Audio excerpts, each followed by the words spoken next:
ఆదివారం. ఈ 5 ఆదివారాలలో వచ్చిన వాళ్ళు ఎంతమందో, రాని వాళ్ళు ఎంతమందో మన మనస్సాక్షి మనకి తెలియదు. లూకా సువార్త 2వ అధ్యాయము తీసారా? 40 వచనం 42వ వచనం 40 నుండి 42 వరకు చదవాలి. బాలుడు లూకా సువార్త అపోస్తలుల కార్యములు 2వ అధ్యాయం 40 నుండి 42 వరకు.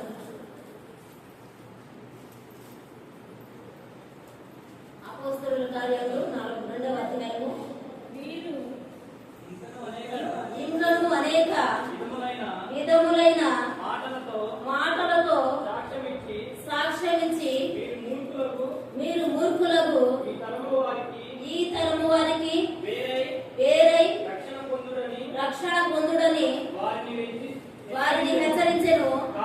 కాబట్టి అతని వాక్యము అంగీకరించిన వారు బాప్తిస్మము పొందిరి.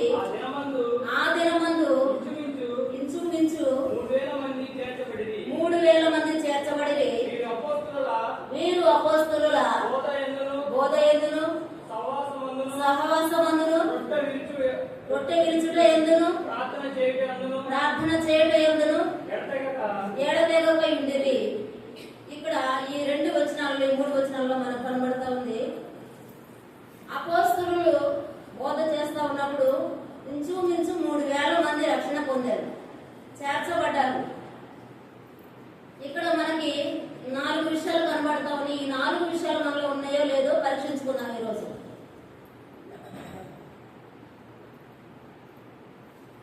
అపోస్తలుల బోధించినప్పుడు మొదటిగా 3,000 మంది రక్షణ పొందారు, చేర్చబడ్డారు. మొదటి సంఘము ఆ రోజు కట్టబడింది. మొదటిగా చేర్చబడిన వారు ఆ రోజు నుంచి ఈ రోజు వరకు సంఘములో ప్రజలు చేర్చబడుతూనే ఉన్నారు. అయితే అపోస్తలుల బోధయందును, ఏ బోధ ఏందంట? అపోస్తలుల బోధయందు మనం ఉంటా ఉన్నామా? ఏ బోధల దగ్గరికి మనం వెళతా ఉన్నాం? మనం వినే బోధలు ఎలాగో ఉంటా ఉన్నాయి? అపోస్తలుల బోధ ఎందుకు మనం నిలబడగా ఉంటా ఉన్నామా? ఎడతెగగా ఉంటా ఉన్నామా? అపోస్తలుల బోధ అంటే ఏంటి మీకు తెలిసిన వారు చెప్పండి. బోధ అంటే, అపోస్తలుల బోధ అంటే దేవుని వాక్యం. దేవుని వాక్యము వినే విషయంలో ఎడతెగకుండా ఉంటున్నామా? మనము వినే విషయంలో, బోధగా చదివే విషయంలో ఎడతెగని వారంగా ఉంటా ఉన్నామా? వారానికి ఎన్ని రోజులు వాక్యం వింటున్నాం చెప్పండి? దేవుడు 7 రోజులు మనకిచ్చాడు వారానికి. 7 రోజుల్లో ఎన్ని రోజులు దేవుని వాక్యాలు వింటా ఉన్నాం? అపోస్తలుల బోధలో ఎడతెగక ఎన్ని రోజులు ఉంటా ఉన్నాం? ఎంత సమయాన్ని అపోస్తలుల బోధకు మనం ఇస్తా ఉన్నాం? ఎంతసేపు ఇస్తా ఉన్నారు అపోస్తలుల బోధకు, దేవుని బోధకు, దేవుని వాక్యానికి? 7 దినాలు వారానికి మనకిచ్చాడు దేవుడు. 6 దినాలు మనం ప్రయాసపడి పని చేస్తా ఉన్నాం. ఆ 6 దినాలలో కూడా వాక్యం వినే సమయం ఉంటుంది. ఎందుకు ఉండదు? మనం పని చేసేది 7 గంటలు 6 గంటలు చేస్తాం. మిగతా సమయం అంతా మనదే కదా. వింటున్నామా వాక్యం? ఏ రోజున్నా, ఈ 7 రోజులు ఏ రోజున్నా అపోస్తలుల బోధ మనం వింటున్నామా? నిలకడగా ఉంటున్నామా? ఎడతెగగా ఉంటున్నామా?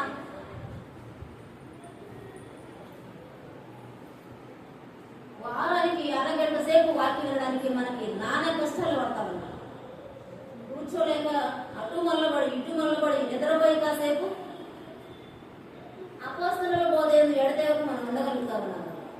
పరీక్ష చేసుకుందాం. మనల్ని ఒకరిని చూసి మనం విమర్శించాల్సిన అవసరం లేదు. మనలను మనం స్వపరీక్ష చేసుకోవాలి, ఎవరికి వారు.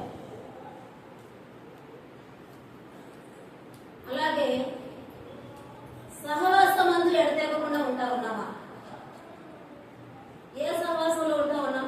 ఈ 7 దినాలు గడిచిన 6 రోజులు ఏ సహవాసంలో మనం ఉన్నాం?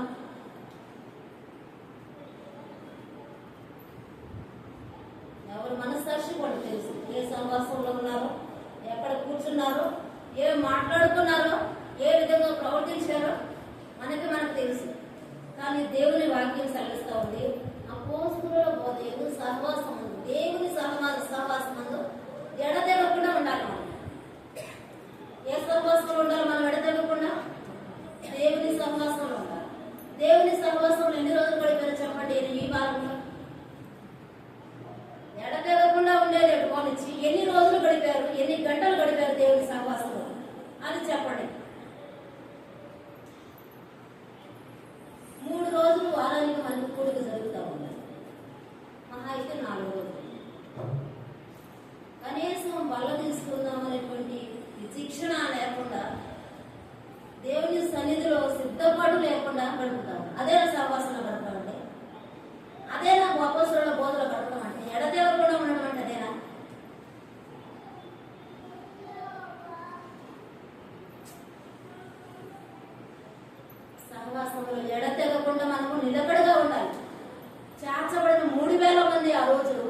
అపోస్తలుల బోధ యందు సహవాసమందు ఎడతెగకుండా ఉన్నారు. అలాగనే మూడవది మనం చూసినట్లయితే రొట్టె విరుచుట యందు ఎడతెగక ఉన్నారు. రొట్టె విరుచుట యందు ఎడతెగక ఉన్నారు. రక్షణ పొందిన మనము ఎన్నిసార్లు ప్రభు వలన నిర్లక్ష్యం చేసి దేవుని సన్నిధిని విడిచిపెట్టి వెళ్ళిన సందర్భాలు ఉన్నాయో మనకు మనం పరీక్షించుకుంటే చాలు. ఎవరో చెప్పాల్సిన అవసరం లేదు, మనం ఎవరికో చెప్పాల్సిన అవసరం కూడా లేదు. మన తోటి వారికి పక్కవారికి చెప్పవలసిన అవసరం లేదు. మన జీవితంలో ఎన్ని నెలలు ప్రభు వలన వెనకేసి లోకంలో గడిపామో ఆలోచన చేయండి. ఎడతెగకుండా రక్షణ పొందిన మనము ప్రభు బలలో చేయవేయాలి. ప్రభు బలను నిర్లక్ష్యం చేయకూడదు. రొట్టె విరుచుట యందు ఎడతెగకుండా ఉన్నారు. చేర్చబడినటువంటి 3,000 మంది మనము కూడా ఆ విధంగా ఉండాలి. నాలుగవది ప్రార్థన చేయడం యందు ఎడతెగక ఉండాలి. ప్రార్థన చేసే విషయంలో ఎప్పుడు చేయాలి ప్రార్థన? ఎప్పుడు చేయాలి ప్రార్థన అంటే ఏం సమాధానం కూడా చెప్పట్లేదు. ఎంత ఇది వాడి స్టార్టింగ్ మాట దగ్గరే ఉండేది. నేను లాక్కొని వెళతా ఉన్నా, అయినా నోరు తెరవట్లేదు. ఎవరు నోరు తెరవట్లేదు. ప్రార్థన ఎప్పుడు చేస్తున్నారు?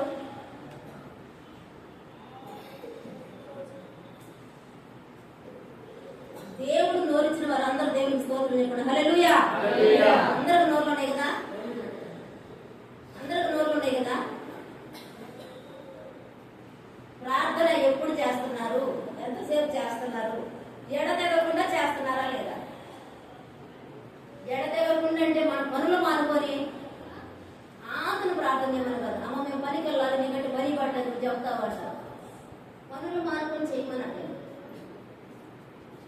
సీరియల్ చూస్తున్నారు కదా బాగానే, ముసలమ్మ ముచ్చట పెట్టుకున్నారు కదా బాగానే. మరి ప్రార్థన సమయంలో చేస్తున్నారు. పనికి వెళ్ళండి, వచ్చినాక మీరు చేసే ప్రార్థన ఎంతసేపు? పోబోయేలకు మీరు చేసే ప్రార్థన ఎంతసేపు? ప్రార్థనలో ఎడతెగకుండా మనం ఉంటా ఉన్నామా లేదా? రక్షణ పొందిన వారు ప్రత్యేకంగా ఈ 4 విషయాలలో ఎడతెగకుండా ఉండాలి. మొదటి అపోస్తలుల బోధ యందు, రెండవది సహవాసమందు, మూడవది రొట్టె విరుచుట యందు, నాలుగవది ప్రార్థన చేయడం యందు ఎడతెగకుండా ఉండాలి. మన యొక్క రక్షణ పొందిన మన విశ్వాస జీవితాలను మనము కాపాడుకోవాలి. మనము లోకంలో తిరుగుతూ ఉన్నప్పుడు, మన పనుల్లో మనం వెళ్తా ఉన్నప్పుడు మనలో అనేక మంది చూస్తూ ఉంటారు, గమనిస్తూ ఉంటారు. ఉదయాన్నే న్యూస్ పేపర్ అలా చదువుతారో తెలుసా? అంతకన్నా ఎక్కువగా మనలో చదువుతారు లోకస్తులు. ప్రతి విషయంలో మన తోటి విశ్వాసులు మనల్ని గమనించరు కానీ, మన తోటి విశ్వాసులు పట్టించుకోరు కానీ పెద్దగా. లోకస్తులు అయితే ప్రతి అడుగడుగున మనలను చదువుతూ ఉంటారు. ఈమె ప్రార్థన పోయేటువంటి వ్యక్తి, ఈమె నడవడి ఎలాగుంది, ఈమె ప్రవర్తన ఎలాగుంది, ఈమె మాట తీరు ఎలాగుంది, ఎక్కడికి వెళ్తుంది, ఎక్కడికి వస్తుంది, ఏం చేస్తుందని ప్రతి విషయంలో మనల్ని ప్రతి క్షణము చదువుతూ ఉంటారు మన జీవితాలు. అలాంటప్పుడు మనం ఎలా ఉండాలి? చాలా జాగ్రత్త కలిగిన వారు దేవుని సన్నిధిలో నడుచుకోవాలి. అలాగ నడుచుకుంటూ ఈ 4 విషయాలలో ప్రత్యేక రక్షణ పొందిన మనము నిలబడి ఉండాలి. అపోస్తలుల బోధ ఎప్పటికీ నిలబడి ఉంటుంది. చాలా మంది సేవకులు ప్రభు దగ్గరకు చేర్చబడ్డారు, కానీ ఆ పరిచర్యలు నిలబడి ఉన్నాయంటే అపోస్తలుల బోధ, దేవుని వాక్యం నిలబడి ఉంది. మనుషులు లేకపోయినందుకు అంత కారణాన ఆ పరిచర్యలు నిలిచిపోవడానికి వీల్లేదు. అలా నిలిచిపోయే పని అయితే ఎంతో మంది సేవకులు దేవుని సేవలో చేర్చబడినారు, ఆయన దగ్గరకు చేర్చబడినారు. అయితే ఆ పరిచర్యలు నిలిచిపోవాలి కదా.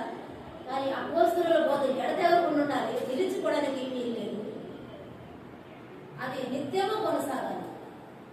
దేవుని పని నిత్యము కొనసాగాలి. ఒక రోజుతో ఆగిపోయే పని కాదు, ఒక సంవత్సరంతో ఆగిపోయే పని కాదు, ఒక పరిస్థితితో ఆగిపోయే పని కానే కాదు. మన శ్వాస ఉన్నంత వరకు మనం పోరాడాలి, మన వెనుక తరాన్ని సిద్ధపరచాలి. ఆ విధంగా ఈ బోధన ఎప్పుడు నిలుచుకునే విధంగా మనం ప్రయాసపడాలి. అలాంటి మనము పడేటువంటి ప్రయాసలో ముఖ్యంగా మనల్ని మనం పరీక్షించుకుంటూ వెళ్ళాలి. మత్తయి సువార్త 26వ అధ్యాయం 26వ వచనాన్ని చూద్దాం. దేవుడు ఏమంటా ఉన్నాడు? దేవుని బలలో చేయవేసేటువంటి మనము ఏమనుకుంటా ఉన్నామో దేవుడు మనతో ఏం మాట్లాడుతూ ఉన్నాడో చూద్దాం. 26వ అధ్యాయం 26వ వచనాన్ని చూద్దాం. ఆయన అప్పగించిన వారు భోజనము చేయుచుండగా యేసు ఒక రొట్టె పట్టుకొని దాన్ని ఆశీర్వదించి విరిచి తన శిష్యులకు ఇచ్చి మీరు తీసుకొని తినుడి, ఇది నా శరీరము అని చెప్తా ఉన్నాడు. ఇది ఎవరి శరీరం అంట? దేవుని శరీరము. కొంతమంది ఇది ఈ రొట్టె దేవుని యొక్క శరీరానికి సూచనగా ఉంది, దేవుని యొక్క రక్తానికి సూచనగా ఉంది అంటారు. కానీ దేవుడు ఏం మాట్లాడుతున్నాడు? మన రక్షకుడైనటువంటి యేసుక్రీస్తు ప్రభువారు ఇది నా శరీరము అని చెప్పాడు. మనము దేవుని బలలో చేవేసేటప్పుడు ఇది రొట్టె అని మనం అనుకోకూడదు. ఇది దేవుని శరీరము, మన కొరకు నలగబడ్డబడిన శరీరం. ఇది నాకంటే చాలా వలె దున్నబడిన శరీరము. మనకు గోధుమల వలె నలగబట్టబడ్డాడు, ఇసుకబడ్డాడు, ముద్ద చేయబడ్డాడు. నా తండ్రి నా కొరకు పొందిన శ్రమలు ఈ శరీరం అని మనం ఆలోచన చేయాలి. ఇది నా శరీరము అని దేవుడు చెప్తారు. కానీ మనం రొట్టె కదా అని ఆలోచన చేస్తాం. రొట్టె అనుకుంటున్నాం కాబట్టి సిద్ధపాటు లేకుండా బలలో చేయగలుగుతాం. అది ప్రభు వల్ల, ప్రభు యొక్క శరీరం అని మనకు ఆలోచన ఉంటే అలాగే ఎలా పడితే అలాగే మనం ప్రభు బలలో చేయలేము. చాలా సంవత్సరాల వారు చాలా సిద్ధపాటుతోటి ప్రభు బలలో చేయలేస్తారు. అంతేకాదు బల్ల తీసుకునేటప్పుడు ఒక ప్రత్యేకమైన విధానంలో మోకాళ్ళ మీద నుండి బల్ల తీసుకుంటారు. బాస పట్ల వేసుకొని ఒక కాలు ఇట్లా పెట్టి పక్క సైడ్కి పెట్టుకొని అలా మోకరించి ప్రార్థన చేస్తూ అలా బల్ల తీసుకోరు.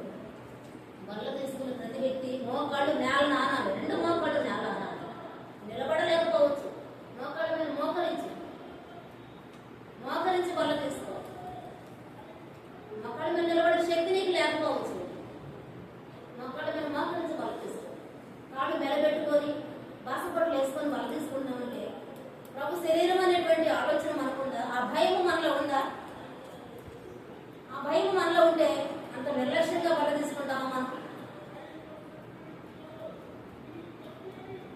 అలాగే చదువుకుంటూ కిందకు వస్తూ ఉంటే ఇది నా శరీరం అని చెప్పి మరియు ఆయన గిన్నె పట్టుకొని కృతజ్ఞతాస్తుతులు చెల్లించి వారికిచ్చి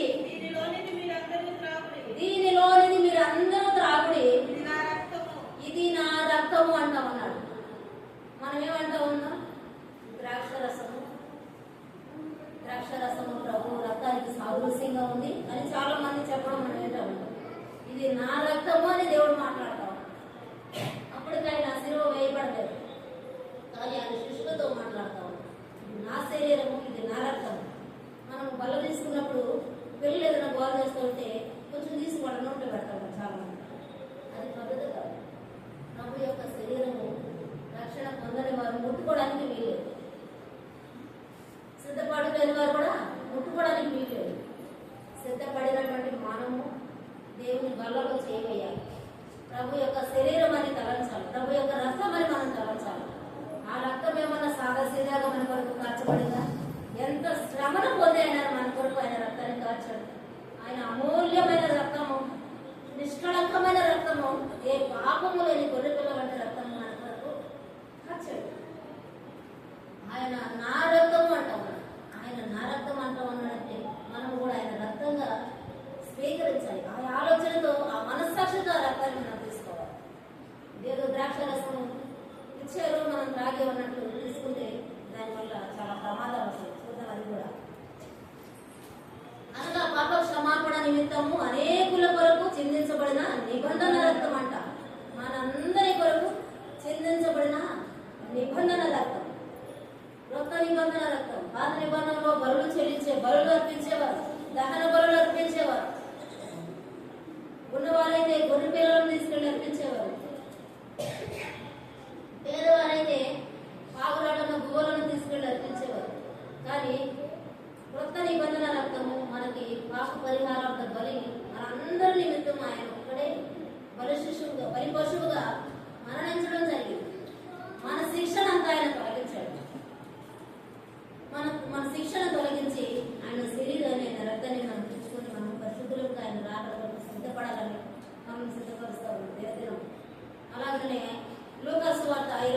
అధ్యాయము 19వ వచనాన్ని చూద్దాం. లూకా సువార్త 22:19.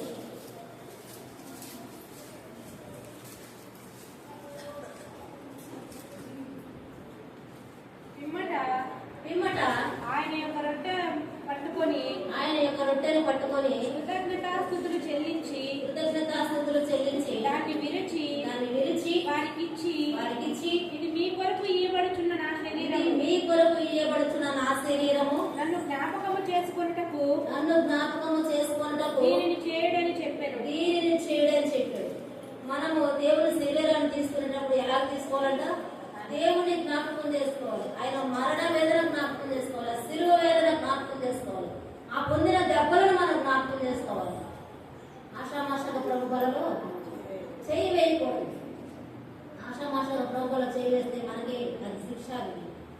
మొదటి కొరింథీయులకు రాసిన పత్రిక 11:24 చూద్దాం. మొదటి కొరింథీయులకు రాసిన పత్రిక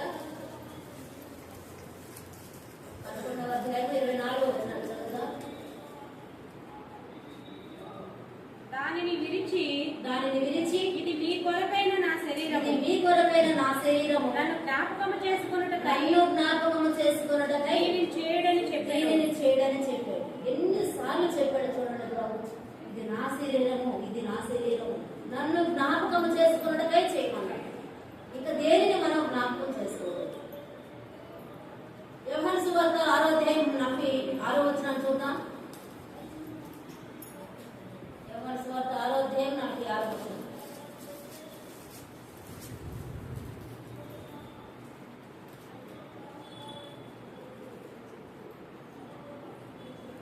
దేవుని యొద్ద నుండి వచ్చినవాడు తప్ప మరి ఎవడును తండ్రిని చూచి ఉండలేదు. ఈయనే తండ్రిని చూచి ఉన్నాడు.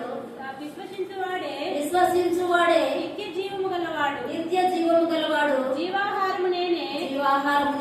మీ పితరులు అరణ్యములో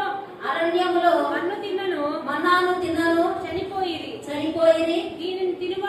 దీనిని తినువాడు చావకుండునట్లు పరలోకము నుండి దిగి వచ్చిన ఆహారం ఇదే.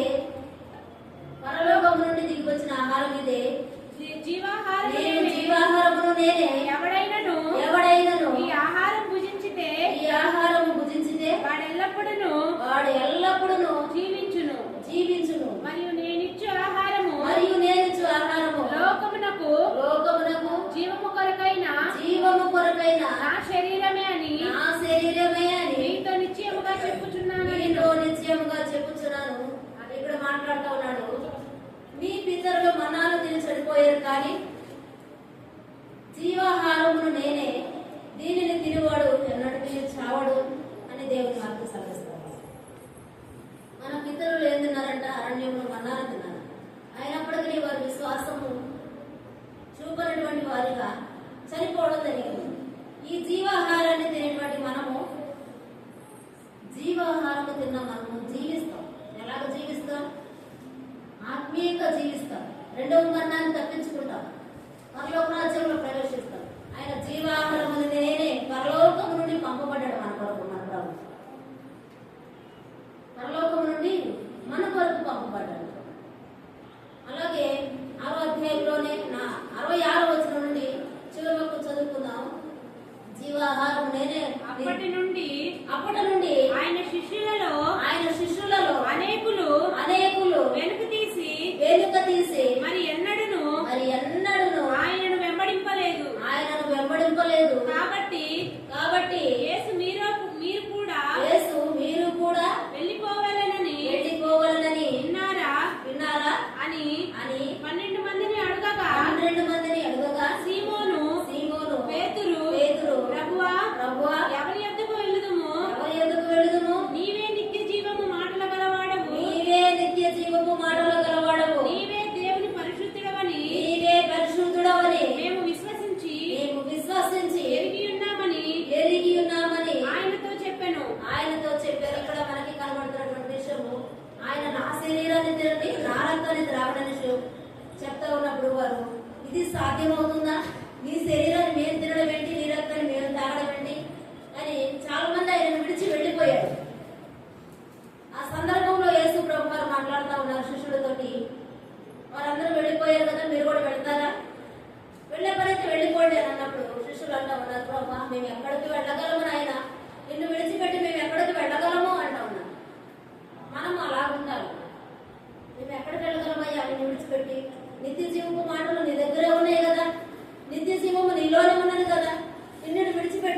ఎక్కడికి వెళ్ళమా?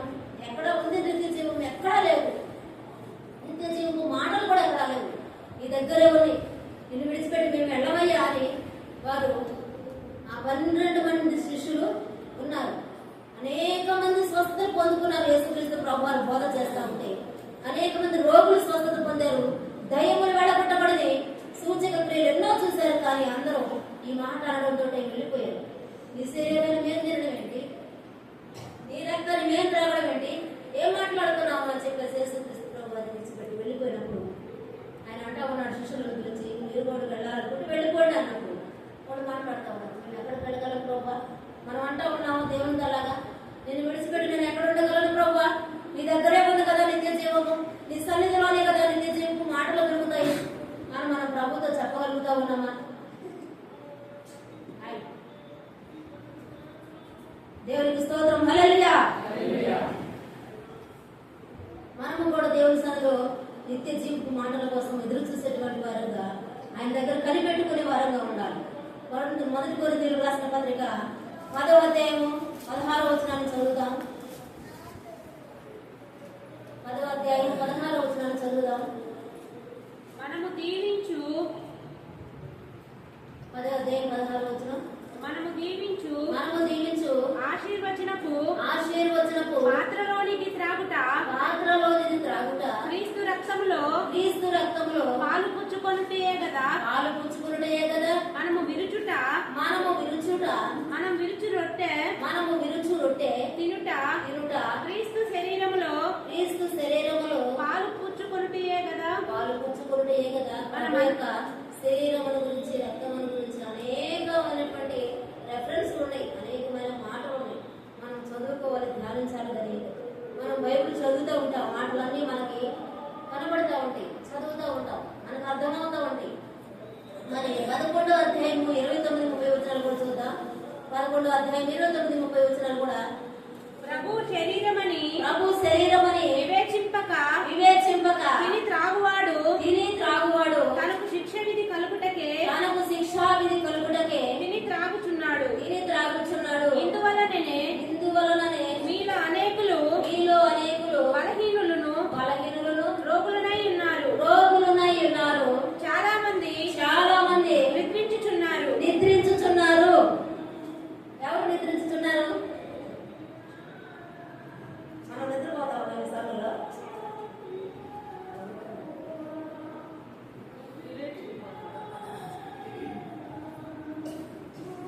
చాలా మంది ఏం చేస్తున్నారంట?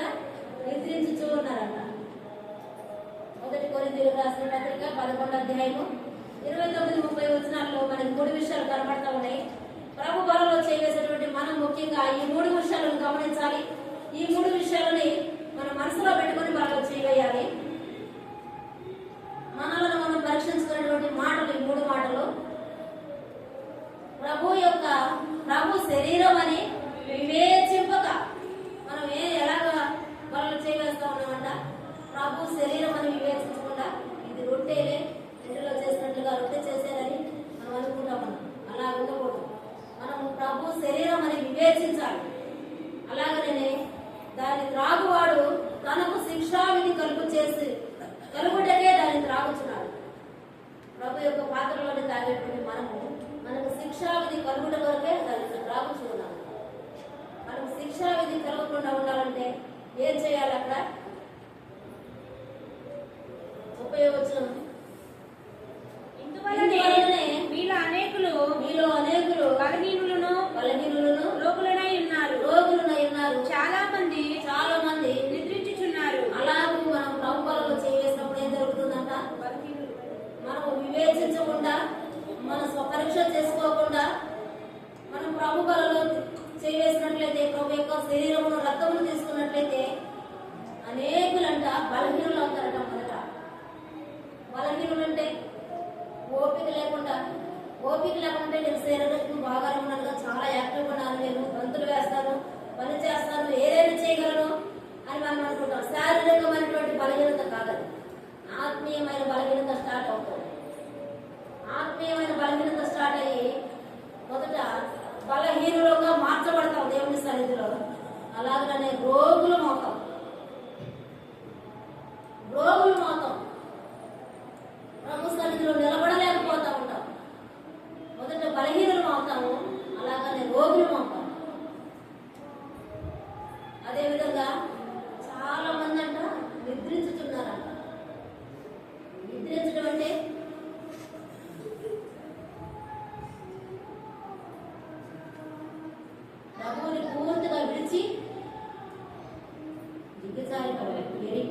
పాపానికి దిగజారిపోవడం.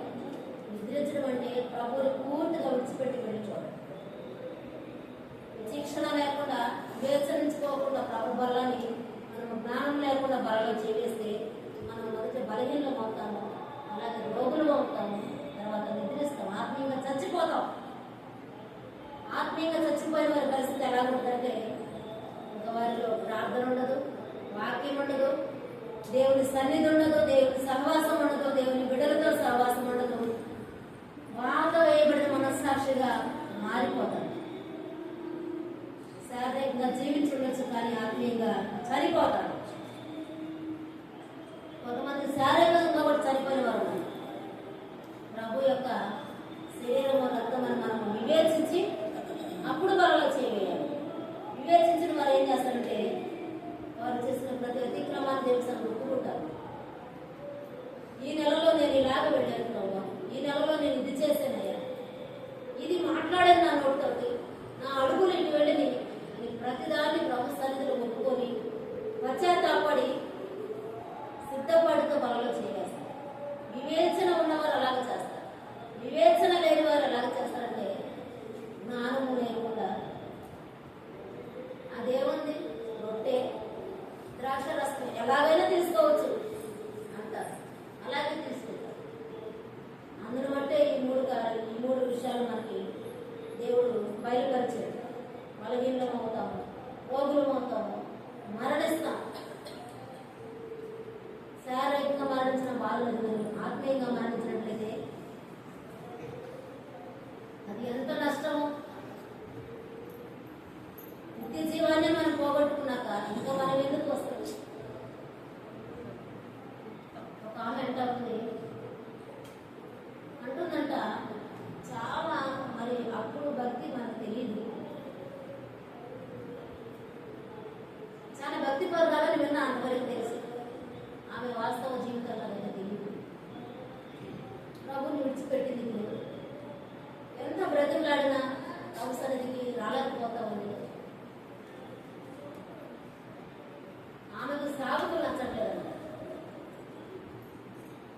ప్రభు మన కొరకు తన ప్రాణాన్ని పెట్టాడు. ప్రభు మన కొరకు నలగొట్టబడ్డాడు. ఆయన మహిమని విడిచాడు, పరలోకమని విడిచి దిగి వచ్చాడు. మనం చూడవలసింది ఎవరిని? సేవకులు. మనం చూసేది మనం దేవుని చూడాలి. చాలా మంది సేవకులు చూసే పరిగెత్తుతూ ఉంటారు కదా. కొన్ని చోట్ల వేల కొలది ప్రజలు ఉంటారు. అక్కడ ఎలా బలి తీసుకుంటారు తెలుసా? వేల కొలది ప్రజల దగ్గర బలి ఎలా తీసుకుంటారు తెలుసా? వాళ్ళకి సిద్ధపాటు ఉండదు, ప్రార్థన ఉండదు, వాటిలో రొట్టె ద్రాక్ష రసం ఇస్తారు. మా కాళ్ళ వేయడానికి కూడా స్థలం ఉండదు. అలా తీసుకోవచ్చు. అది క్రమమేనా? దేవుని వాక్యం సెలవుస్తామంటే ఇది నా శరీరము, నేను మీ కొరకు నలగొట్టబడ్డాను, పరలోకం నుండి జీవాహారంగా దిగి వచ్చాను, ఇది నా రక్తము, నేను మీ కొరకు ముళ్ళంతా నలగొట్టబడి నాకు చాలా వల్ల నా మీకు ఉండబడింది, నా శిరము మీద ముళ్ళ కిరీటం పెట్టబడింది, నా మేకులతో నా చేతులు కాళ్ళు వేయబడబడింది. ఆ విధంగా నా రక్తాన్ని అంతటా మీ కొరకు కాల్చాను. నా రక్తము త్రాగేటప్పుడు నన్ను జ్ఞాపకం చేసుకో, నా శిలువ యాగాన్ని జ్ఞాపకం చేసుకోమని దేవుడు చెప్తా ఉంటే, ఆయన శరీరాన్ని తీసుకునేటప్పుడు ఆయన శిలువ యాగాన్ని జ్ఞాపకం చేసుకోమని దేవుడు చెప్తా ఉంటే, వాటిలో బల తీసుకోవడం ఏంటి? అక్కడికి వెళ్ళి కూర్చొని దానిని ఏకీభవించబెట్టి అది క్రమము కాదు కదా. ప్రభు యొక్క శరీరానికి సాదృశ్యంగా ఉందన్నది కూడా క్రమం కాదు. దేవుడే స్పష్టంగా మాట్లాడుతున్నాడు, ఇది నా శరీరము, ఇది నా శరీరము. ఇన్ని స్థలాలలో మాట్లాడాడు. ఇది నా రక్తం అని ఎన్ని స్థలాల్లో మాట్లాడాడు. నన్ను జ్ఞాపకం చేసుకున్నట్టుగా దేవుడు చేయడం లేదు. అలాంటప్పుడు మనము ప్రభు బలలో చేయవేసేటువంటి మనము వివేచన కలిగిన వారమై, జ్ఞానం కలిగిన వారమై, మన హృదయాలలో పశ్చాత్తాపం కలిగిన వారమై బలలో చేయగలిగారు. రక్షణ పొందిన మనకు ప్రత్యేకంగా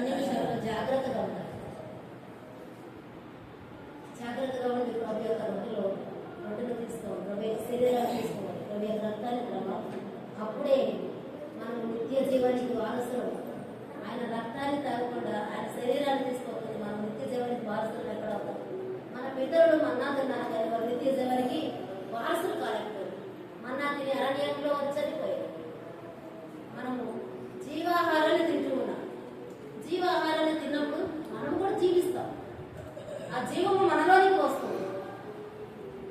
మనలో ఉన్నటువంటి జీన్స్ మన బిడ్డలోనికి వస్తూ ఉన్నప్పుడు ఆ జీవాహారాన్ని భుజించేటువంటి మనము మనలోనికి ఆ జీవం వస్తూ ఉంది కదా, మనం కూడా జీవిస్తాం కదా.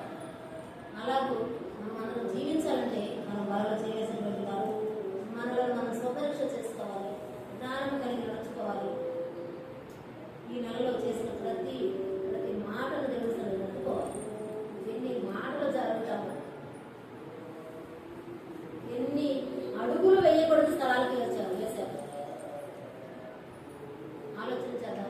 ఎక్కడికెక్కడికి మనం వెళ్ళే ఈ నెలంతా ఎక్కడ తిరిగా మనం తిరిగిన స్థలాలేంటి, మనం మాట్లాడిన మాటలేంటి, మనం చేసిన పనులేంటి ఆలోచన చేసుకోవాలి. లోకస్తులు చేసినట్టుగా మనం చేయడానికి వీలేదు. దేవుడు అనేకులను పిలిచాడు. నిజంగా ఈ వర్తమానము ఈ శబ్దం ద్వారా ఎంతో దూరం వినబడతా ఉన్నది. ఎన్నో సంఘాలు, ఎన్నో మైకులు వినబడతా ఉన్నాయి. కానీ వినిన వారందరూ మారారా? వినిన వారందరూ ప్రభువుని నమ్ముకున్నారా? పిలువబడిన వారు అనేకులు, ఏర్పరచబడిన వారు కొందరే. ప్రభు మనల్ని ఏర్పరచుకున్నాడు, ఆయన బిడ్డలుగా ఏర్పరచుకున్నాడు, ఆయన రాజ్యానికి వారసులుగా సిద్ధపరచుకున్నాడు. ఆయన రాజ్యానికి వారసులుగా మనల్ని ప్రత్యేకించుకున్నాడు. ఆయన ఇంతమంది వింటా ఉన్నారు, కానీ వారందరూ మారు మనసు పొందలేకపోతున్నారు. వారందరూ దేవుని పిల్లలుగా మారలేకపోతా ఉన్నారు, చేర్చబడలేకపోతా ఉన్నారు. మనము చేర్చబడ్డామంటే అది మన గొప్పతనం కాదు. దేవుని వాక్యం సెలవిస్తూ ఉంది, లోకములో జ్ఞానులను సిగ్గుపరచడం కొరకు దేవుడు ఎవరిని ఏర్పరచుకున్నాడు? వెర్రివారిని ఏర్పరచుకున్నాడు. నిజంగా లోకపరంగా చూసుకుంటే మనం వెర్రివారమే. చాలా మంది జ్ఞానులు ఉన్నారు. దేవుని సంకల్పానుసారంగా మనల్ని ఏర్పరచుకున్నాడు. ఘనులను సిగ్గుపరచడం కొరకు ఎవరిని ఏర్పరచుకున్నాడు? బలహీనులను ఏర్పరచుకున్నాడు. చాలా గనులు ఉన్నారు, ఈ గ్రామంలోనే ఉన్నారు మనకన్నా గొప్పవారు, జ్ఞానం కలిగిన వారు. మనం ఒక్క మాట చెప్తేవారు 100 మాటలు సమాధానం చేస్తారు. అలాంటి జ్ఞానం కలిగిన వారు ఉన్నారు. కానీ పిలువబడిన వారు అనేకులు, ఏర్పరచబడిన వారు కొందరే. ఆ కొందరిలో మనం ఉన్నాం. పరిశుద్ధుల సహవాసాన్ని దేవుడు మనకిచ్చాడు. నిత్య జీవానికి మనల్ని వారసులుగా చేశాడు. ఆ నిత్య జీవంలో చేరాలంటే ప్రభు బలలో చేయవేసేటువంటి మనలను మనము పరీక్షించుకోవాలి, మనలను మనం వివేచించుకొని ప్రభు యొక్క పాత్రలో మనము చేయి వేయాలి. అలాగూ మనమందరం ప్రభు యొక్క పాత్రలో చేయి వేద్దాం, మోకరిద్దాం. ఈ సమయంలో అందరం మోకరిద్దాం. ఈ కొద్ది మాటలు దేవుడు మన వెనుకడిలో దీవించును గాక.